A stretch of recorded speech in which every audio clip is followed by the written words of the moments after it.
बिस्मिल्लाहिर्रहमानिर्रहीम। अस्सलाम वालेकुम नाज़रीन इकराम। मुअज़्ज़म लॉ एंड पॉलिटिक्स के प्लेटफॉर्म से हम आपकी खिदमत में हाज़िर हैं।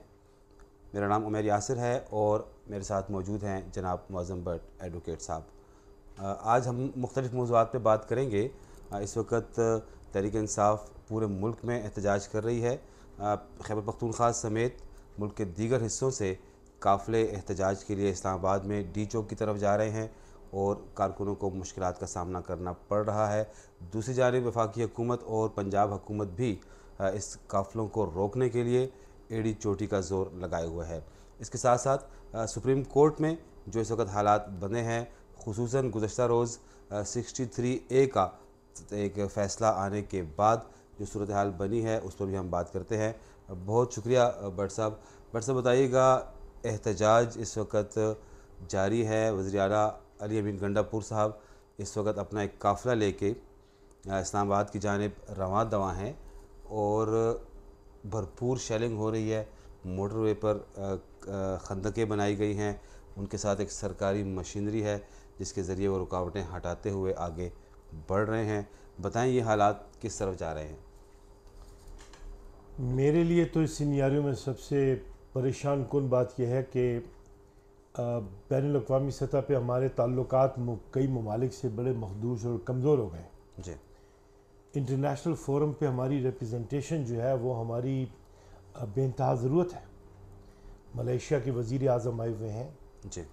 वो इस्लामाबाद में हैं, वो भी अपनी जगह, उनका डेलीगेशन जो है उनके भी वो टेलीफोन्स और कॉल्स वगैरह का निज़ाम जो है वो भी दरम बरम, अच्छा इम्प्रेशन जो है वो नहीं गया।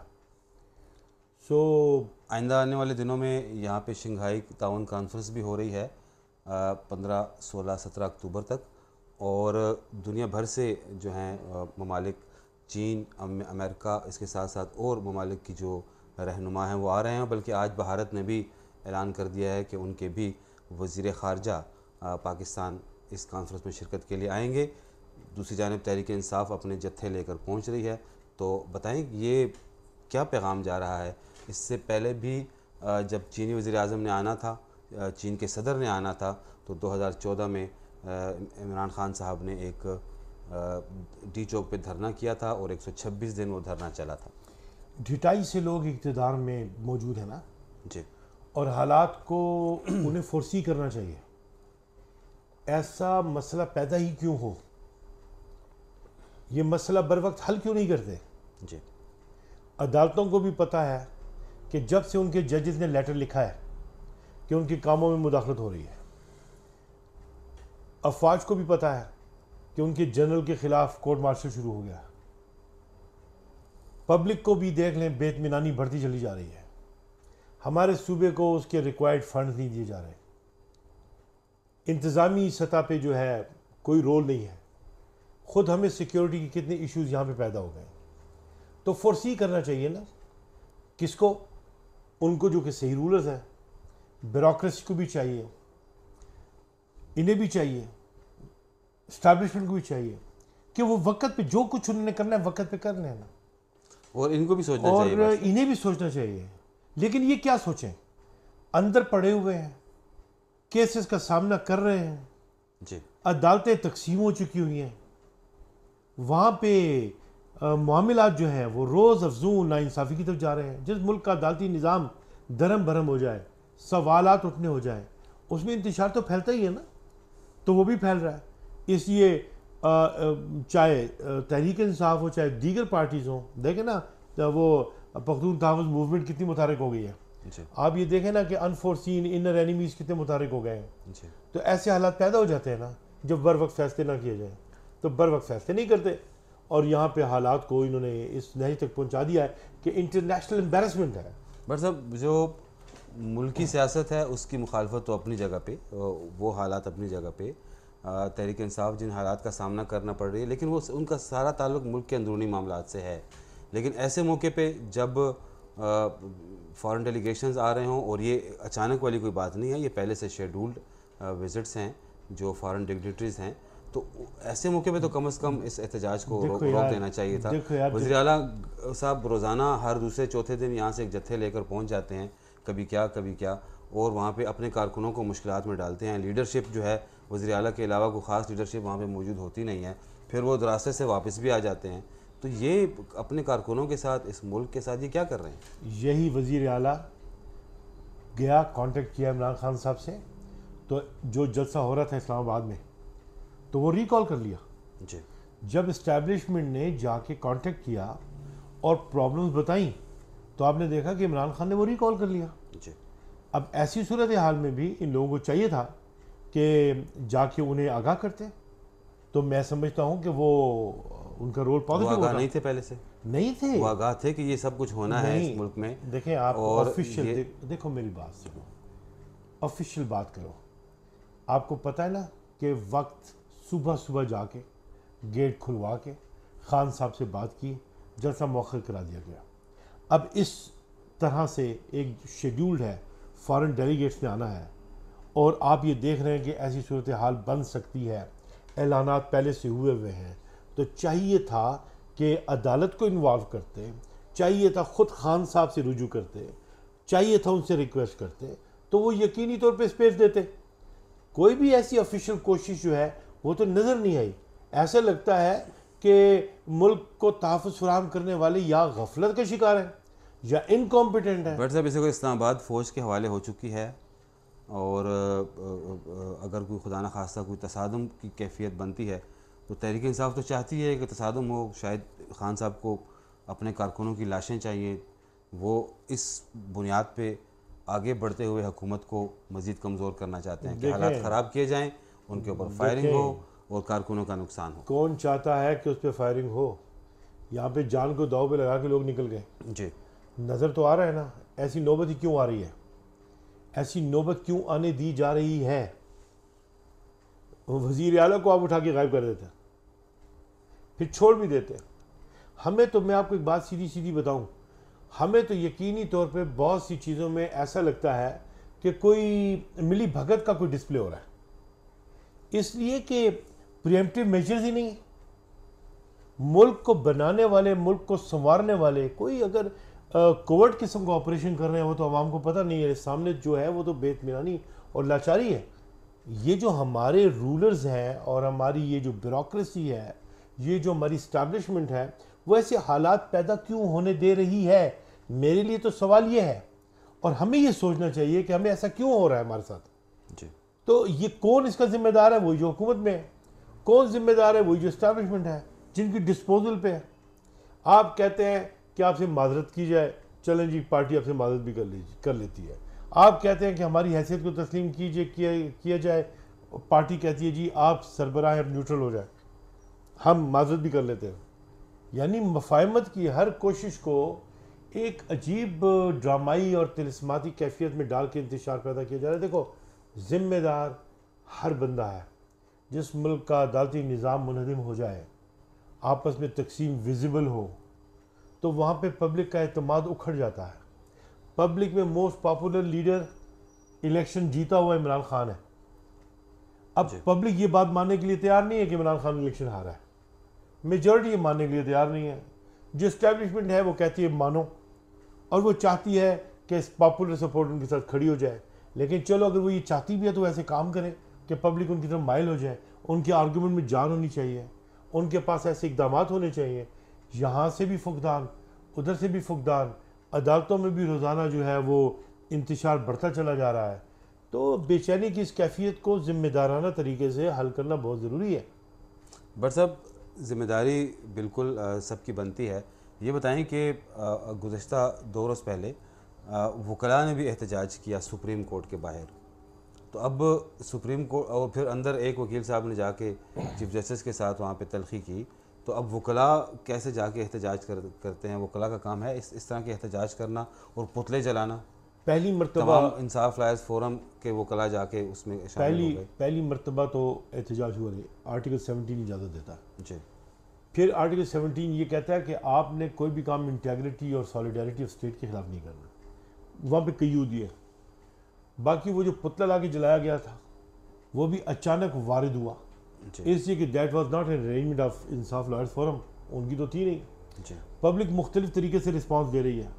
हालांकि वो जो काउंसिल्स जिन्होंने अदालत में खड़े होके इस तरीके से मुखातिब कर लिया सुप्रीम कोर्ट को, वो भी सीनियर काउंसिल है। और ऐसी मिसाल पहले मिली भी नहीं। ऐसी मिसालें भी पहले नहीं मिली कि माइनॉरिटी व्यू जो है रिज़र्व सीट पे वो पहले पब्लिक कर दिया गया हो, और सुप्रीम कोर्ट की मेजॉरिटी के फैसले के होने के बावजूद जो है सेनेट की सीटें पूर्ण की गई हों, और उसके बावजूद आप ये कोशिश कर रहे हों कि कॉन्स्टिट्यूशन में अमेंडमेंट्स हो जाए। तो हर वो मुमकिन ज़रिया जो एहतजाज का और आवाज़ रेस करने का बन सकता है, वो तो खैर नेशनल ऑब्लिगेशन होती है कॉन्स्टिट्यूशन को डिफेंड करने के लिए। बाजू नज़र में ये चीज़ें अच्छी लगती नहीं हैं, अच्छी हैं भी नहीं। लेकिन मैंने आपको ये कहा ना कि अगर मामलात को तय करने का आपका निज़ाम शफाफ हो और आप इश्यूज एड्रेस करें, तो ऐसी नौबत आई क्यों? हम प्रूडेंट कौम है, हमने बड़े बड़े काम कर लिए हुए हैं, लेकिन ये जो इंतशार की कैफियत और ना बैठना जो है ना, मसाइल को हल ना करना, इससे इंतशार बढ़ रहा है। देखें, तहरीक-ए-इंसाफ हमेशा ऐसी टाइमिंग का इंतखाब करती है एहतजाज के लिए, और हमेशा इस्लामाबाद पे जब वफाकी दारुल-हुकूमत पे चढ़ाई का मंसूबा बनाती है कि जब वहाँ पे कोई अहम वाक़यात रूनमा हो रहे होते हैं, जब वहाँ पे कोई फ़ॉरेन डेलीगेट्स आ रहे होते हैं, तो ये इस बात का तो कम से कम मैं दोबारा ये सवाल आपसे करूँगा कि कम से कम इस पे तो ज़िम्मेदारी का मुजाहरा होना चाहिए। हम देखो दुनिया को क्या पैगाम जाएगा? मैं आपकी बात से इख्तिलाफ तो कर नहीं रहा ना जी, मैं तो आपसे ये अर्ज़ कर रहा हूँ कि ये बजा सोच है, लेकिन ताली तो दोनों हाथों से बचती है ना, इसके लिए काम किया जाता है। देखिए, आप इंटरनेशनल डिप्लोमेसी में जाके कश्मीर का केस करते हैं, चाइना को डिफेंड करते हैं, चाइना के साथ मिलकर काम करते हैं, रशिया के साथ जाके तजारत की कोशिश करते हैं। अपने मुल्क के अंदर आप डायलॉग के जरिए मामला को हल क्यों नहीं करते? जी, वहाँ पे जो कमी है उसे पूरा क्यों नहीं करते? और फिर उसमें रास्त इकदाम जो रिक्वायर्ड है वो वक्त पे क्यों नहीं लेते? जी। तो बात यह है कि ये तो गवर्नेंस के जो सिस्टम है ना, ये उसकी खामी और कमज़ोरी है जिसने पूरी मुल्क को एम्बेरस कर दिया हुआ है। जी। तो देखिए, आइन ये कहता है कि चोजन रिप्रेजेंटेटिव्स के ज़रिए मुल्क का निज़ाम चलना है। आप आके खुद गवर्नेंस करना चाहते हैं और आप कहते हैं चोजन रिप्रेजेंटेटिव नहीं होंगे, तो इंतशार नहीं फैलेगा। कौम पहले इस पोजीशन में आएगी कि वो उनके हाथों में इख्तियार तो हो, वो फिर सही तरीके से इस्तेमाल कर लेगी। अब आप ये नहीं कह सकते कि पाकिस्तान की अक्सरियती अवाम के पास इख्तियार है। आप भले कहें कि मुल्क में फेडरल गवर्नमेंट कायम है, बिल्कुल कायम है, लेकिन आप उसमें मॉरल अथॉरिटी नहीं देखेंगे। आप देखेंगे कि वो एक्सपोज हो रहे हैं, तो आप वो अपने आप को इतनी कमज़ोरी में डाल क्यों रहे हैं? ऐसे एक्सपोजर जो है उसे क्यों नहीं बर वक्त वो एड्रेस कर रहे?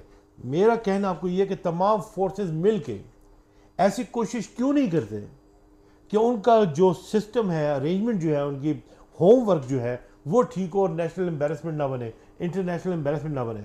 पाकिस्तान अंदर तो ज़ुबू हाली का शिकार है, इट इज़ ग्रेट एम्बेरसमेंट। अब खान साहब तो किससे बात करना ही नहीं चाहते, वो तो नहीं। कहते, पहले कह रहे थे मैं एस्टेब्लिशमेंट से बात करना चाहता हूँ और किससे नहीं करना चाहता, अब वो कहते हैं मैं एस्टेब्लिशमेंट से भी नहीं करता।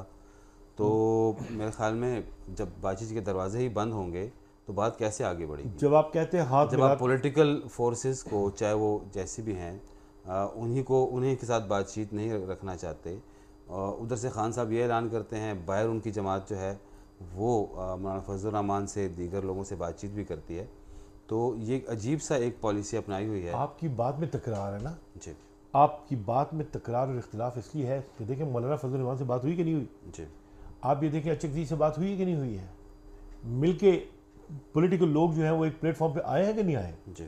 बात यह है कि हमेशा कहता हूँ कि अचकज़ई जो है या फजल रहमान जो है वो पहली मरतबा तो डायलॉग में आए नहीं, इस्टेब्लिशमेंट की बिहाफ पे हमेशा आते रहे, इस्टेब्लिशमेंट का खेल खेलते रहे। मैं ये कहता हूँ कि इस मामले में मौसर किरदार वो क्यों नहीं अदा कर पा रहे? अब मौलाना फजल रहमान जो है वो असम्बली में तकरीर करके हुए कहते हुए कि शर्म आनी चाहिए, उसे माफ़ी मांगे उससे और उसे इक़्तिदार सौंपें, उधर तो ये कह रहे हैं। लेकिन कॉन्स्टिट्यूशनल प्रपोज अमेंडमेंट्स की बुनियाद पे के मामले में तो उन्होंने एक मरतबा भी नहीं कहा कि यार इस मुल्क के वसी तर मफाद में जो है उन्हें आप रिहा करो, अदालती निज़ाम को दुरुस्त करो, और हम कैसे ये इख्तियार दे दें। अमेंडमेंट पे वो कैसे कह दें खान साहब को? तो अगेन सेइंग वो ये शराइत कैसे रख दें? देखो मौलाना साहब कैसे ये शराइत रख सकते हैं? देखो, मैं बताता हूँ कैसी शराइत रख सकते हैं।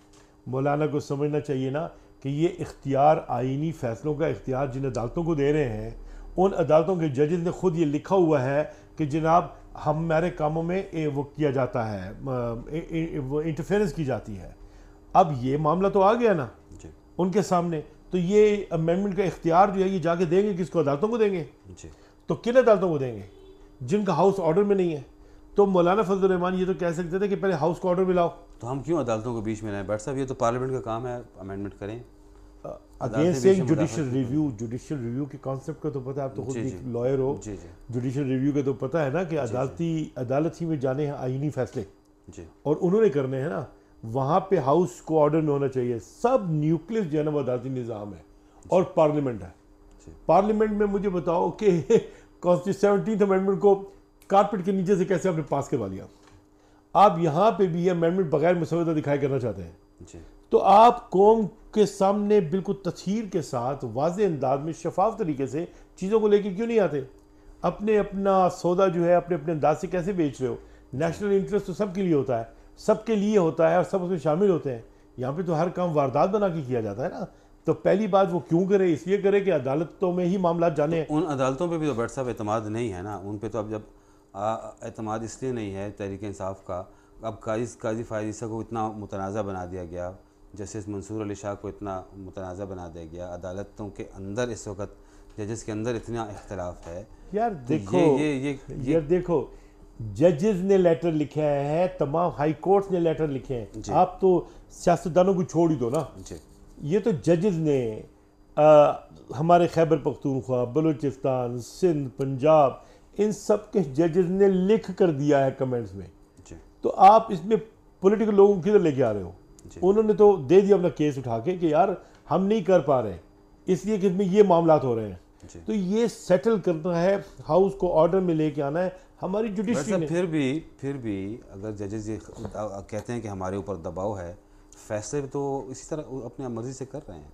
जिस तरह आपने देखा मखसूस नशिस्तों का केस था, तो 8 जजेस ने अक्सरियती फैसला दिया जिस पे अमल नहीं हुआ, और जिसमें माइनॉरिटी जजेस की जजमेंट पहले आ गई। तो ये हो गया ना। इसीलिए कहता हूँ लोगों में बेतमिनानी क्यों फैलती है? इसीलिए फैलती है कि तथहीर नहीं है ना, इंसाफ होना ही नहीं चाहिए, बल्कि इंसाफ होते हुए नज़र भी आना चाहिए। देखें भट्ट साहब, जैसे 63A का जो फैसला था वो री राइटिंग ऑफ द कॉन्स्टिट्यूशन था। मेरे ख्याल में मखसूस नशिस्तों के केस में भी ऐसा ही किया गया है कि जिस पार्टी का कोई नुमाइंदगी अदालत में नहीं थी, सब कुछ उठा के उसकी गोद में डाल दिया गया। तो ये जजेस भी तो फिर पॉलिटिकली मोटिवेटेड है ना। देखो, डेमोक्रेट्स और रिपब्लिकन्स होते हैं जी, बेंचेस पे आते हैं, वो जजेस बन जाते हैं। जो माइनॉरिटी व्यू है, उनको इस तरीके से एक कंपेन की गई है उन जजेस के ख़िलाफ़, खुसूसन जस्टिस फ़ायज़ ईसा के ख़िलाफ़।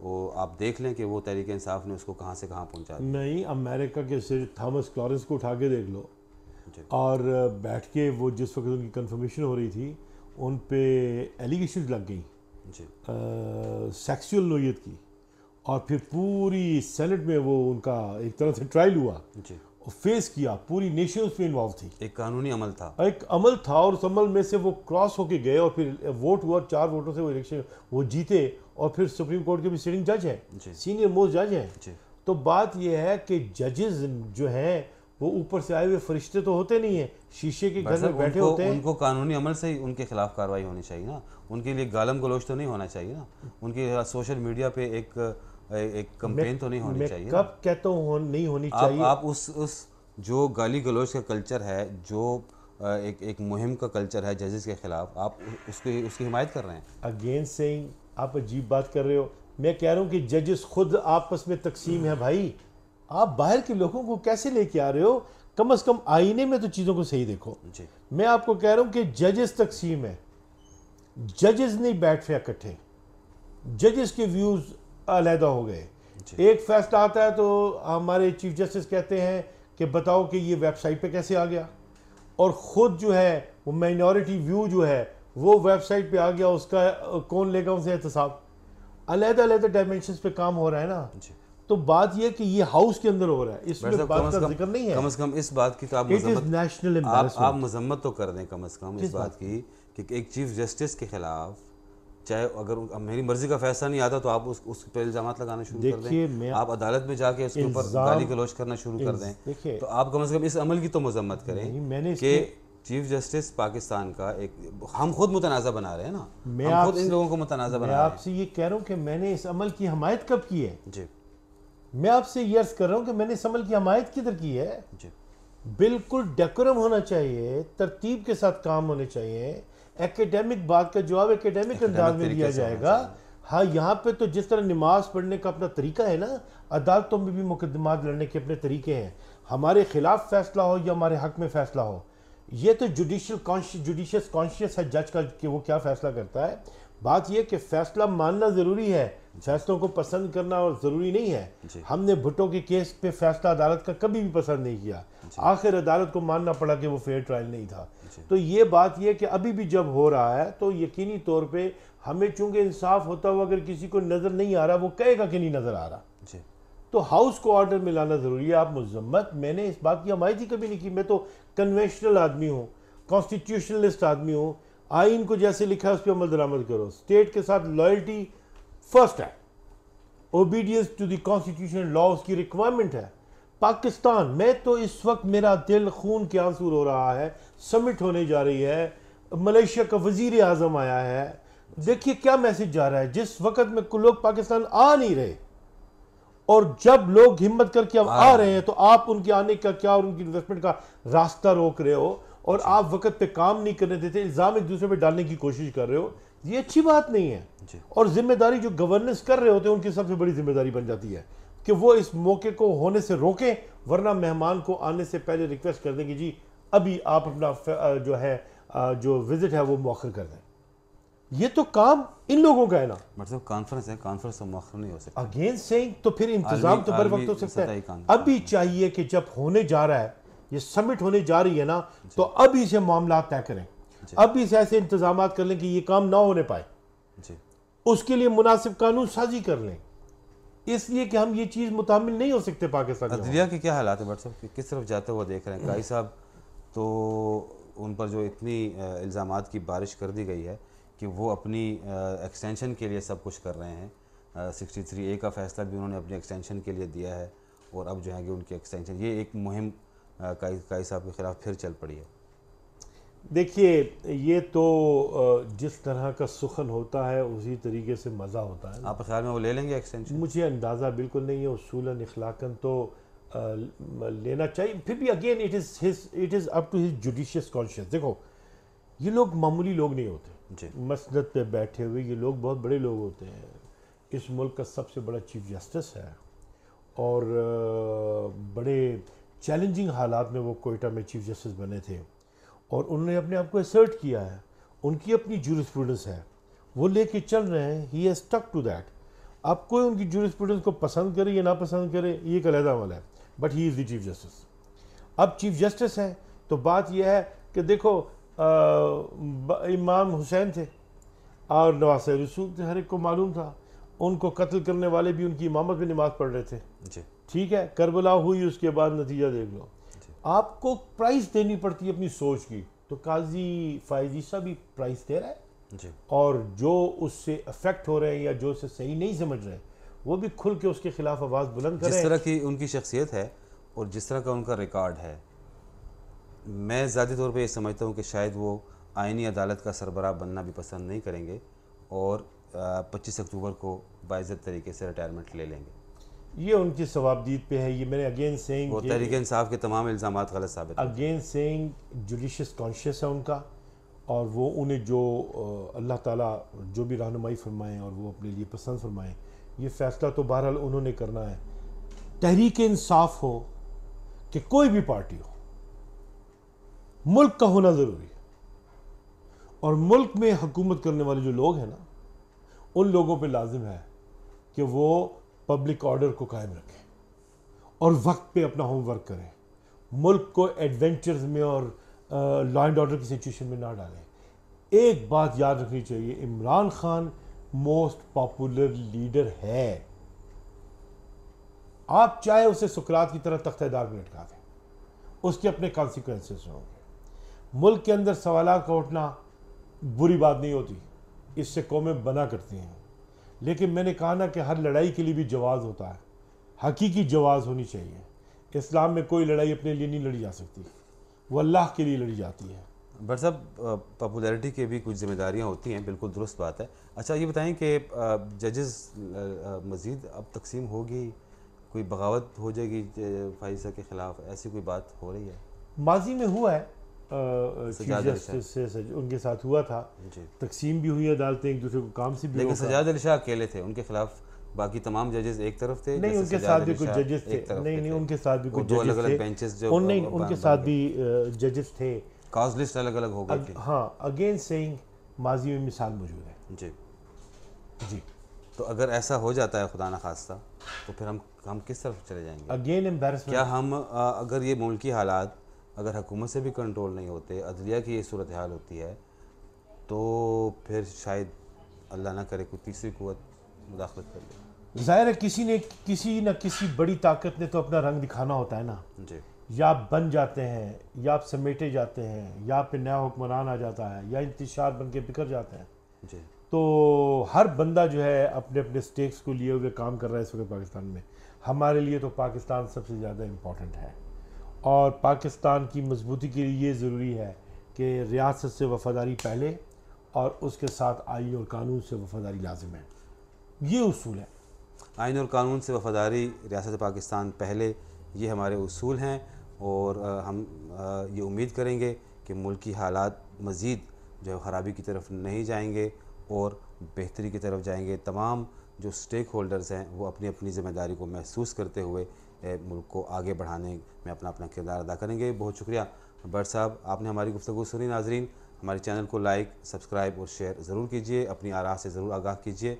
अल्लाह हाफ़िज़ नासिर।